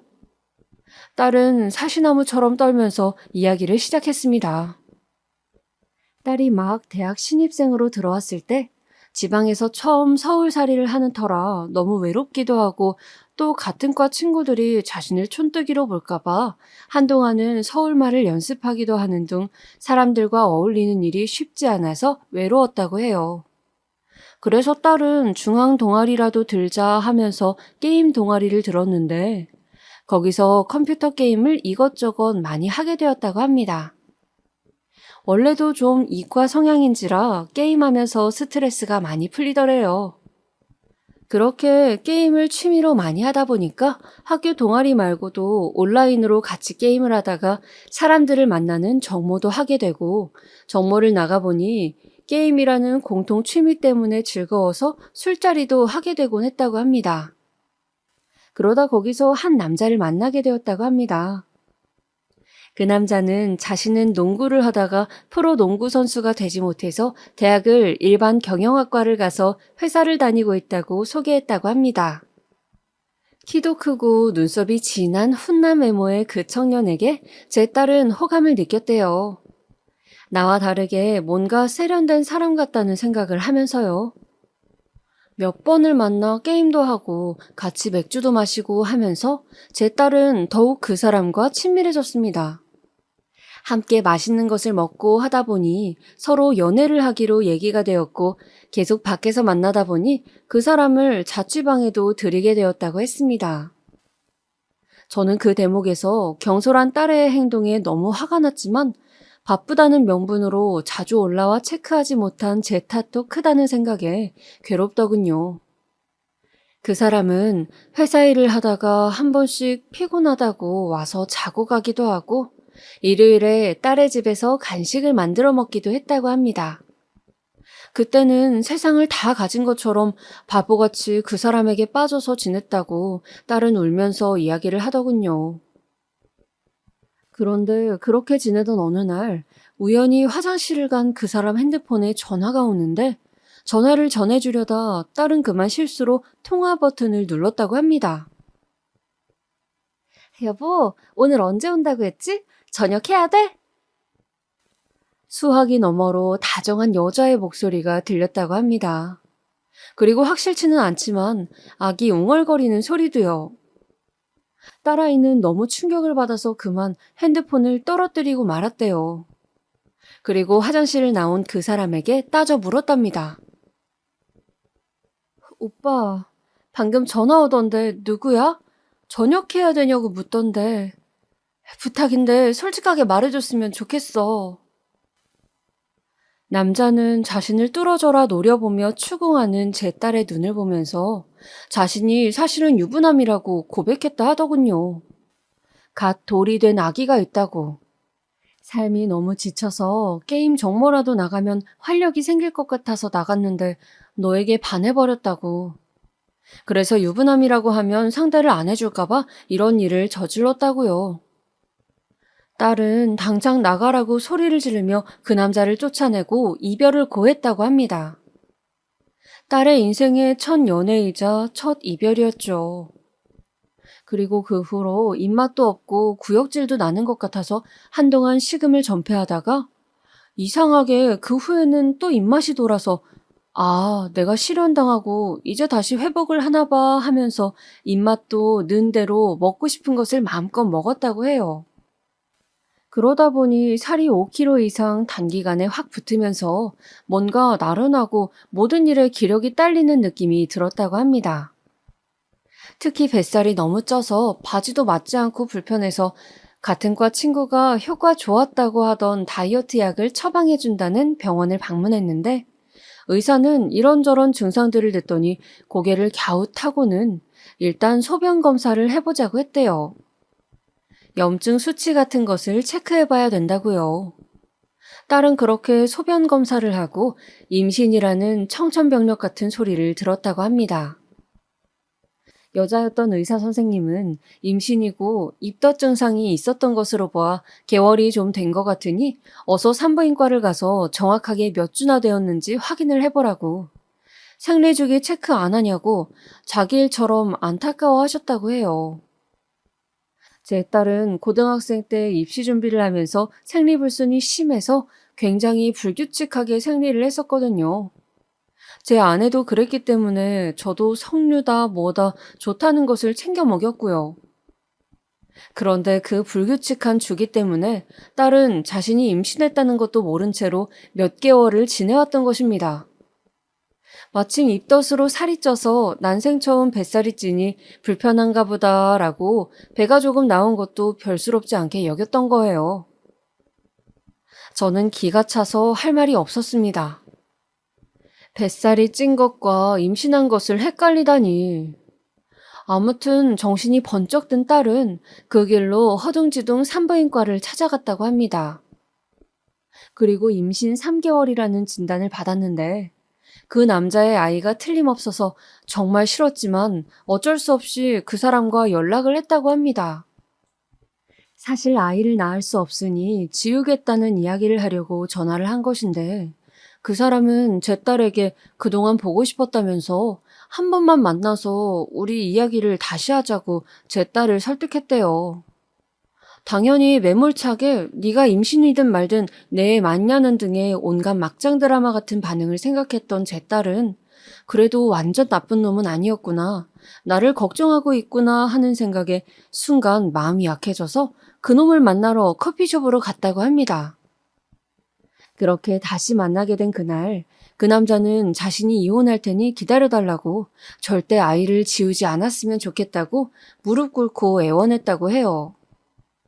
제 딸은 이미 3개월이면 작은 개월수가 아닌데 어떻게 해야 할지 갈피가 서질 않아서 오랫동안 고민을 했다고 합니다.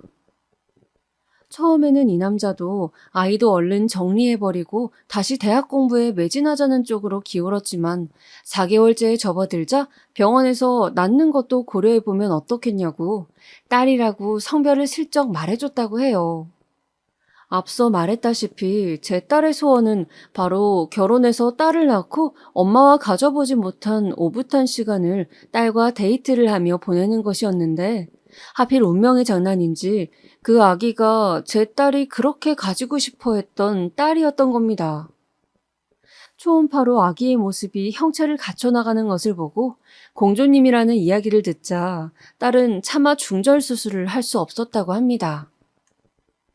그렇게 딸은 미련하게 헤어진다는 그 사람의 말을 믿고 갑자기 임신부가 되었어요. 학교는 계속 다닐 수가 없어서 2학기에 휴학을 했고요.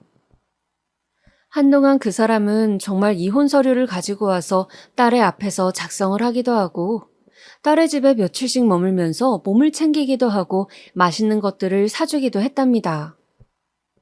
그렇게 3달 넘게 딸의 곁에서 예비신랑 노릇을 하면서 우리 신혼집은 여기로 하자. 조만간 부모님께 인사드리자. 신혼여행은 멀리 못 가겠지만 그래도 어디라도 가자며 계속 딸을 홀렸더군요. 딸은 저에게 이제 그 사람을 인사시켜야 한다는 생각에 이혼은 언제 정리되냐고 재촉을 했습니다. 그 남자는 지금 이미 숙려기간이라고 조금만 기다리면 최종 마무리된다고 넌 아무 걱정 말고 몸이나 챙기라 얘기했대요. 그러던 어느 날이었습니다. 딸의 원룸 앞으로 웬 젊은 여자가 아기띠를 하고 찾아왔대요. 그 여자는 딸을 보고 대뜸 여기 우리 남편 있죠? 이 인간이 그렇게 말을 했는데 아직도 여기 있으면 어떡해 아가씨. 정신 차려요. 저 인간 완전 바람둥이에요. 바람핀 전적이 화려하다고요. 나는 재산 때문에 지금은 이혼을 못해요. 그러니까 아가씨가 물러나세요.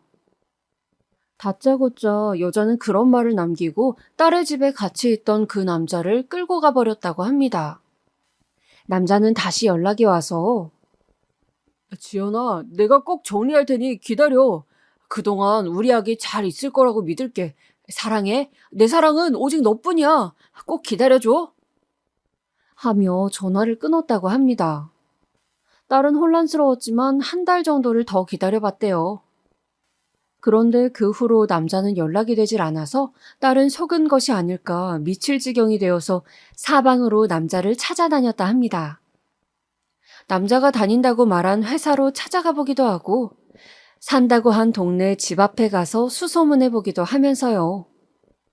그런데 그날 이후 남자의 흔적은 모두 사라지고 어디 멀리로 이사를 간 것인지 전화도 불통이 되고 행방이 묘연해졌다고 합니다.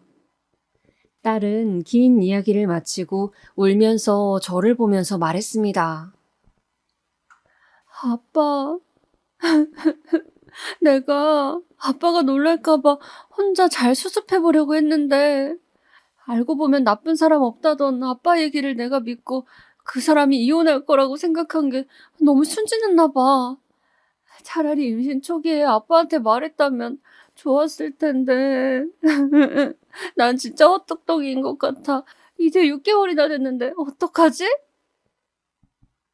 저는 그 길로 딸을 산부인과로 데리고 갔습니다. 아기는 안 되었지만 내 딸의 인생을 망칠 수는 없었어요. 그래서 독하게 마음을 먹고 뱃속에서 자라고 있는 아이를 어떻게든 내 딸의 인생에서 지워야 한다고 생각했죠.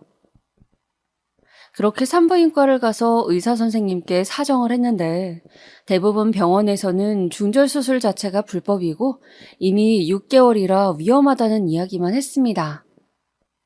시기도 늦었을 뿐더러 잘못하면 산모나 아이나 좋지 않다는 말뿐이었어요.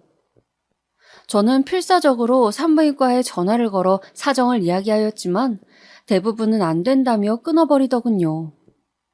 그러다가 겨우 중절 수술을 해준다는 병원을 찾았습니다. 그 병원은 제가 애걸복걸하면서 딸아이의 인생이 달렸다고 매달리자 자신도 불법행위이지만 같은 부모로서 그 마음 안다고 수술을 해보자고 어렵게 말씀해 주시더군요. 그렇게 딸은 중절 수술 날짜를 간신히 잡고 병원으로 가게 되었죠. 저는 한시름 놓았다 싶었습니다. 이제 수술을 무사히 끝내고 딸 몸만 잘 추스르면 된다는 생각으로 딸에게 걱정 말고 한숨 푹 잔다 생각하라고 아빠가 휴가 내서 몸조리 도와줄게 라고 딸의 손을 잡고 이야기했어요. 딸은 어딘지 모르게 어두운 표정으로 수술실로 들어갔고요. 저는 초조하게 수술실 밖에서 딸을 기다렸습니다. 그런데 1시간은 걸릴 것이라던 수술실 문은 들어간 지 10분이 되질 않아 다시 열리는 것이었어요. 그리고 여전히 동그랗게 부푼 배를 하고서 딸아이가 다시 나오더군요. 침대에 누운 채로 딸은 눈물을 흥건히 흘리고 있었습니다. 저는 얼른 달려가 딸의 손을 잡았습니다. 아빠, 나 이 아기 이렇게 하늘나라로 보낼 수 없어. 내가 엄마인데 그렇게 할 수가 없어. 멀쩡한 아기를 어떻게 그래. 내 딸인데. 내 딸이야, 아빠. 저는 하늘이 무너지는 것 같았습니다. 수술장에 들어가서 수술 과정을 듣는데 개월수가 많아 실제 아기를 출산하듯이 출산하고 그 후 팔다리가 다 있는 멀쩡한 아기를 하늘나라로 보낸다는 그 말을 듣고 제 딸은 도저히 수술을 할 수가 없었다고 합니다. 이미 아기는 사람의 형체로 너무 자라 있었고 제 딸의 뱃속에서 움직이고 있었으니까요. 그렇게 제 딸은 미혼모의 길을 선택했습니다. 저는 필사적으로 설득하고 또 설득했지만 무엇보다 생명이 중요하다는 딸의 이야기를 결국 들어줄 수밖에 없었습니다. 그럼 아이 아빠를 찾아가 단판을 짓자고 했지만 딸은 어디 있는지 모르고 사진 한 장 없다고 했어요. 흥신소라도 이용해서 찾아보겠다 하니 원치 않는다고 다시는 보고 싶지 않다고 우는 것이었습니다. 그래서 그렇다면 미혼모로 아이를 키우는 것은 반대고 호적이라도 내 쪽으로 입적시키라고 했습니다. 법적인 절차를 알아보니 아이 부모가 동의하면 되고 가정법원에서 처리할 수 있다고 하더군요. 그렇게 저는 제 호적에 제 손녀를 올리게 되었습니다. 제 딸은 자신의 딸과 법적으로는 자매가 된 것이었죠. 그렇게 3달을 채우고 딸은 자연분만으로 건강한 아기를 출산했습니다. 아기는 3.3kg로 무게도 적당하고 아주 눈이 똘망똘망한 예쁜 아기였습니다. 저는 아기를 낳는 것을 반대했지만 막상 눈앞에 손주를 보자 너무 예뻐서 정신을 못 차리겠더군요. 제가 부지점장으로 받는 월급이 꽤 되었기 때문에 1년 동안 딸은 학교를 휴학해둔 채로 산후조리를 하면서 아주머니도 쓰고 편하게 몸조리를 하게 했습니다. 이렇게 우리 가족은 새 식구가 되었죠. 딸은 가끔 병원에 예방접종을 가거나 검진을 가면 부부가 아기를 데리고 오는 사람들을 볼 때마다 눈가에 눈물이 고였습니다. 저 몰래 눈물을 닦다가 들킨 적도 있었죠. 자신도 한부모 가정에서 자랐는데 딸마저 그런 신세가 되었다며 딸은 마치 수도꼭지처럼 눈물을 흘렸습니다. 저 역시 그런 딸에게 뭐라고 해줄 말이 없었습니다. 왜 그랬냐고 저야말로 딸에게 화를 내고 싶은 기분이었죠. 왜 그렇게 경솔하게 어디서 굴러먹었는지 모르는 놈에게 마음을 덜컥 줘버렸냐고. 대책 없이 그놈을 왜 기다렸냐고. 자기 몸 건사를 왜 못했냐고 말이죠. 그러나 눈물을 달고 사는 딸아이에게 더 이상 상처를 줄 순 없었어요. 어차피 상황은 그런 말을 해서 서로 상처받지 않아도 충분히 힘들었습니다. 저는 손녀가 돌이 되고 난 후 단호하게 말했어요. 내가 아주머니 쓰면서 아기를 돌볼 테니 너는 대학에 복학하라고. 딸은 아직 아기가 돌밖에 안 되었는데 그게 말이 되냐고 했지만 저는 네가 대학을 졸업하고 얼른 직장을 잡아야 먹고 사는 문제가 해결되고 이 아기도 경제적인 문제가 해결된다고 내가 언제까지 살아있을 것 같냐고 딸을 설득했습니다. 딸은 저의 설득에 독하게 마음을 먹고 서울로 가더군요. 그렇게 딸은 아기를 저에게 맡겨두고 주말마다 아기를 보러 오면서 힘들게 대학을 졸업했습니다. 저는 아기 봐주시는 아주머니와 또 근처에 살고 있던 누이 동생의 도움을 받아 겨우겨우 직장을 다니면서 아기를 키웠어요. 퇴근하고 돌아와 저녁 한 끼 편하게 먹을 새가 없었고 밤중에 아기가 아파서 허둥지둥 응급실을 찾아가면서 예전 딸아이를 혼자 키우던 때 생각도 많이 나더군요. 혼자 애 키우는 게 내 팔짱가 하면서 씁쓸하게 웃기도 했습니다. 그래도 제 손녀는 너무 예뻤어요. 눈에 넣어도 안 아플 정도로요. 지쳐있는 저를 보면서 옹알이를 하고 고사리 같은 손으로 제 손가락을 꼭 쥘 때면 저는 웃을 수밖에 없었습니다. 마치 제 딸의 어린 시절을 보는 것 같았어요. 그렇게 시간이 흘러 딸은 무사히 서울대 약대를 졸업하고 서울 인근 대도시의 고용약사로 취직을 했습니다. 불행인지 다행인지 딸의 학벌과 직업이 좋아서 먹고 살 걱정은 하지 않게 되었고 아기를 돌봐주는 분을 쓸 수 있는 형편도 되었지만 혼자서 애 돌보랴 일하랴 종종거리는 딸이 저는 내내 안쓰럽기만 하더군요. 저도 일신에 변화가 생겼어요. 은행에서 만년 부지점장으로 있을 순 없어 퇴사를 결정하고 작은 회사를 차리게 되었습니다. 카드사 콜센터 직원들을 대기업 본사에 보내주고 관리해주는 아웃소싱 업체였어요. 아무래도 서울 부근에서 차리는 것이 맞아 저도 서울 쪽으로 이주를 하였습니다. 모두 정직원이었던 제 젊은 시절과는 달리 IMF 이후로 기업들은 자회사나 도급사를 끼고 상담 업무를 하게 되었으니까요. 저는 고졸 이상의 학력을 가진 상담 업무를 하는 직원들을 교육시키고 관리하는 회사의 대표가 되었습니다. 그렇게 우리 세 가족은 안정을 찾아갔어요. 딸애는 일이 고되어도 집에 와서 손녀의 얼굴만 보면 행복해하며 웃었습니다. 사실 유치원을 졸업하고 학교에 가고 아이가 클수록 아빠의 부재를 어떻게 설명할지 할아버지 딸로 호적에 들어가 있는 것은 어떻게 이야기를 할지 벌써부터 걱정이 되었습니다. 손녀와 딸아이가 그런 사실이 밝혀지는 과정에서 최소한의 상처로 끝났으면 하는 것이 제 바람이었죠. 제 회사는 직원이 늘어 더 확장을 했습니다. 저는 은행 재직 시절 알던 인맥들이 있어 일을 따내기가 쉬웠고 콜센터 직원 고용 계약을 원하는 대기업들이 많았습니다. 저는 기존의 관리자로 일을 쳐내기에는 너무 일이 과도함을 느껴서 새로 관리직을 몇 명 채용하기로 했습니다.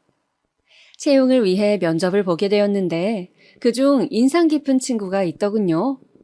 큰 키에 사람 좋아 보이는 훈훈한 인상이었습니다.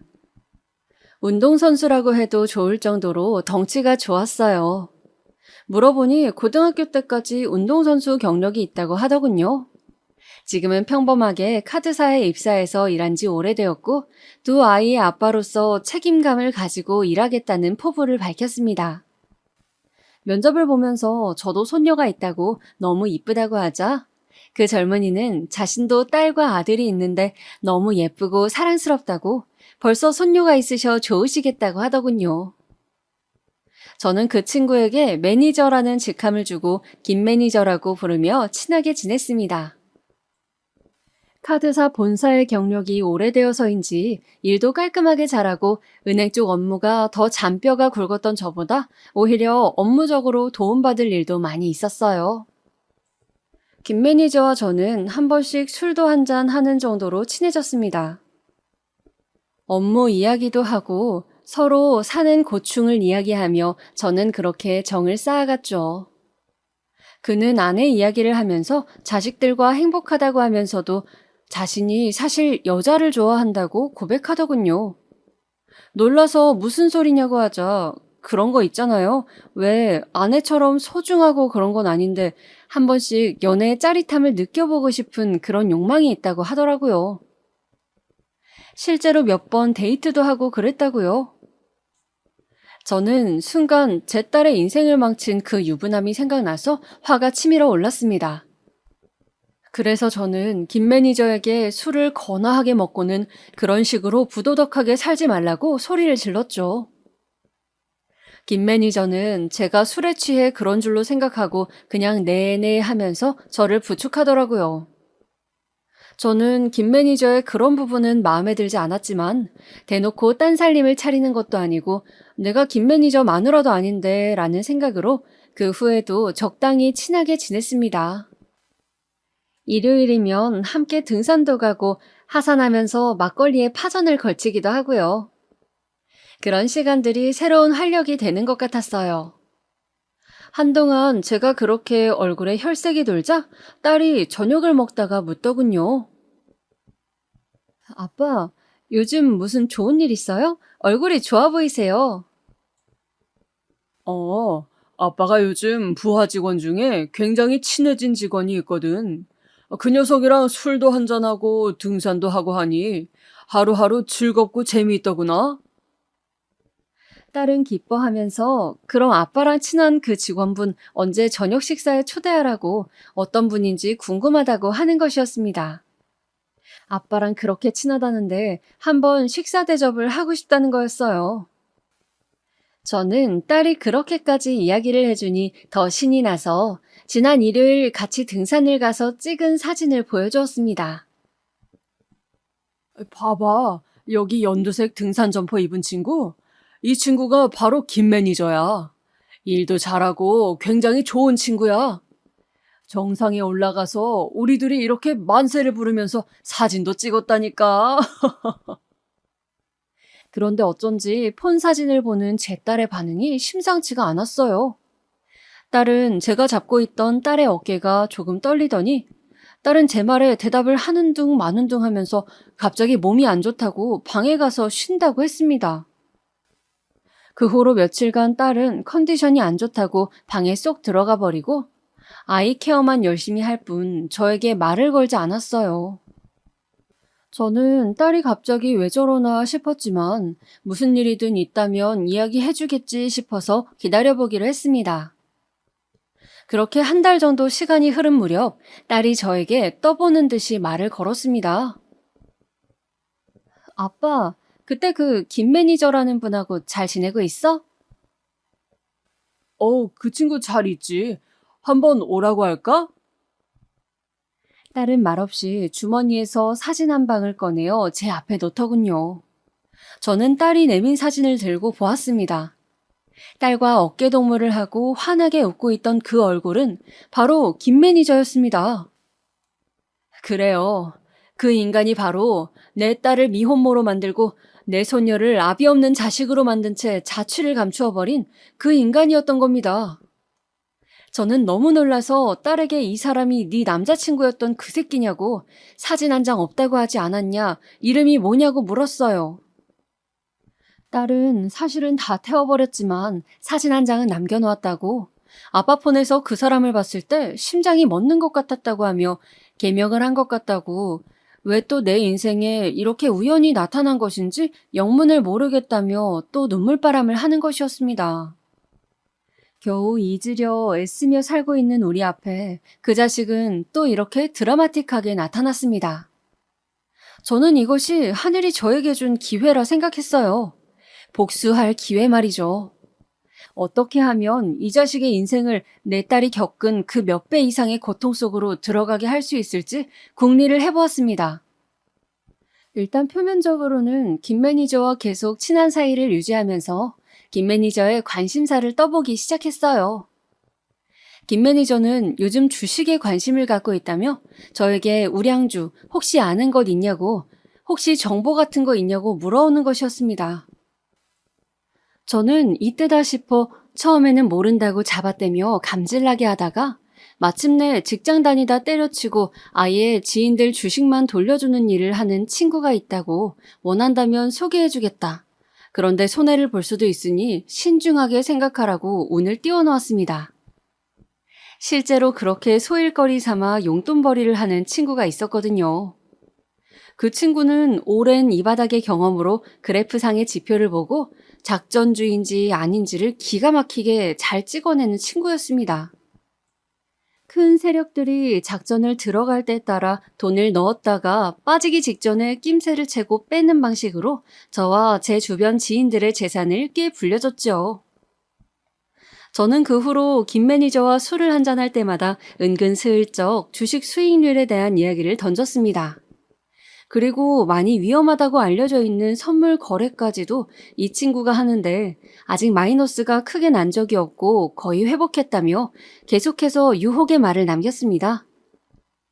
김 매니저는 본인도 카드사에 오래 있었던지라 선물은 위험해서 내키지 않는다고 주식한다는 그 친구분 진짜 작전주를 아는 거냐고 못 믿는 기색이었지만 사람이란 본디 같은 말을 반복해서 계속 듣고 옆 사람이 계속 수익이 나는 것을 보여주면 넘어오게 되어 있죠.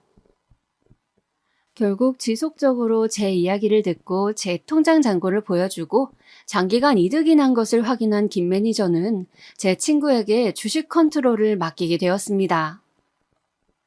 처음에는 경계 모드로 1,000만 원 정도를 넣더니 6개월 이상 10에서 20% 이상의 수익이 나자 아파트 청약이 당첨되어 잔금을 치려고 모아둔 2억의 대부분을 몽땅 밀어넣으면서 과감하게 투자하더군요.